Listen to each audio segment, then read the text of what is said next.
فما برشا من المختصين قراوا الفيلم وشافوا انه الموضوع ينجم يولي مسلسل. عاودنا الكتيبة من أول وجديد، ولا عنا مسلسل فيه 15 حلقة، وإن شاء الله باش يتواصل زاد كيف كيف كان ربي يسهل وتصور العمل ونجح، باش تكون فما جزء ثاني وجزء ثالث كذلك. والجزء الثاني باش يكون مفاجأة، خاطر الطريقة اللي باش نخدموا بها في الجزء الثاني يمكن أول مرة باش تصير في تونس. مانيش باش نحرق الأحداث، نخلي كل وقت ياخذ وقته. سيناريو أحمد الأندلسي، فادي عباس، رحمة بلدي، نوف الورتاني، حسام الساحلي، مريم بن شعبان، خالد وريمي. يعني اتوليه كبيرة برشا في السيناريو.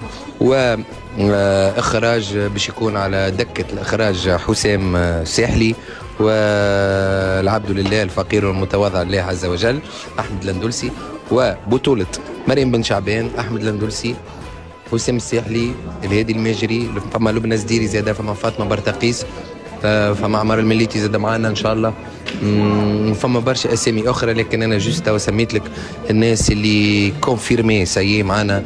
ربي سهل في مسلسل الزعيم رمضان 2025 على قناة تلفزة تي في. استناونا ان شاء الله، ربي يجيبنا في الصواب.